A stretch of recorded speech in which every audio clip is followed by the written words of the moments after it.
सभी बालकों को शुभाशीष। सभी प्रसन्न होंगे। कल परसों पढ़ने जो पाठ पढ़ाया था सूरदास जी का, इसमें क्षितिज में जो पद्य भाग है, पद्य भाग का पहला पाठ सूरदास जी हैं। सूरदास जी के जो पहला पद्य है वो पूरा हो गया, दूसरा पद्य पूरा हो गया और तीसरा, पहले पाठ में तीसरा चल रहा है आज। इसमें देख लिया होगा संवत 1540 से 1620। इसका तात्पर्य यह है 1540 में जन्म और 1620 में मृत्यु। इसका तात्पर्य है यहाँ पर गोपियाँ भगवान कृष्ण से संबंधित उद्धव जी से प्रश्न करती हैं। पहले तो भ्रमित हो गई थी कि ये हमारे सखा भगवान कृष्ण आ गए हैं, लेकिन देखा तो वो गोपियों ने भ्रम दूर किया, वो उद्धव जी थे। उद्धव जी निर्गुणवादी हैं, तो उन्होंने भगवान के बारे में कहा कि वो कोई ईश्वर नहीं है। गोपियों ने उनको निरुत्तर कर दिया और उनके सामने उद्धव जी नतमस्तक हो गए और प्रेरित हो गए और उनके कहे अनुसार उनकी प्रेरणा में चलने लगे। तो इसमें है तीसरा पद्य है, संदेशनि मधुपकूप भरे।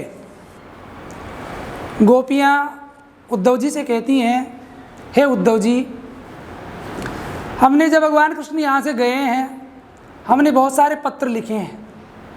पहले पोस्ट ऑफिस में पोस्ट कार्ड चलता था, वो चलता था अंतर्देशी, वो अंतर्देशी हमने लिखे हैं, भावनात्मक बात है।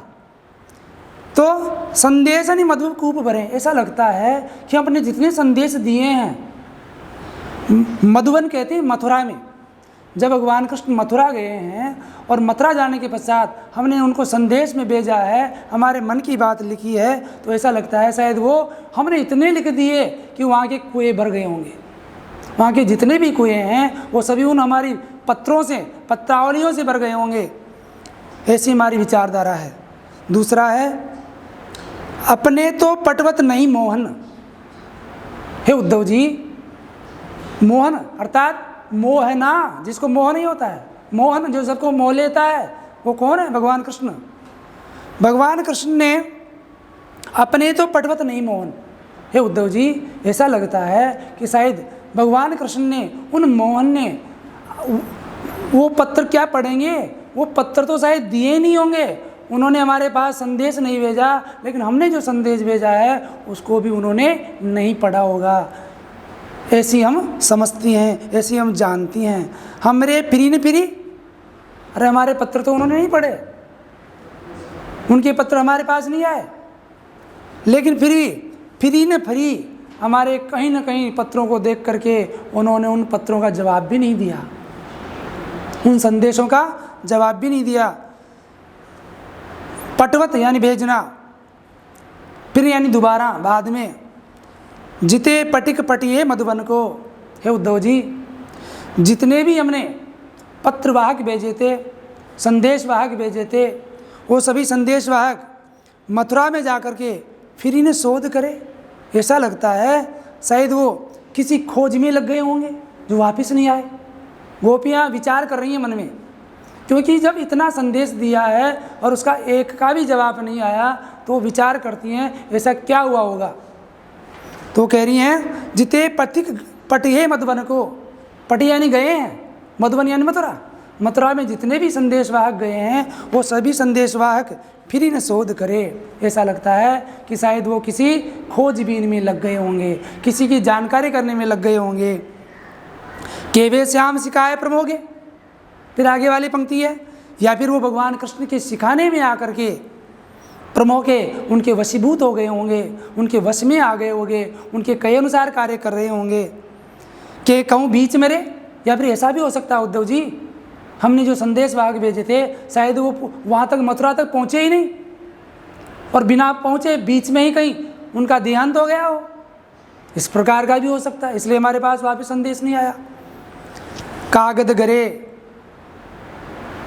देखो भैया बहनों, एक बात और बता देता हूँ, मैंने कल परसों नहीं बताई थी। मैंने जो गृह कार्य दिया है, उस गृह कार्य में किस प्रकार से इनका पद्यों का आपके आती है सप्रसंग व्याख्या।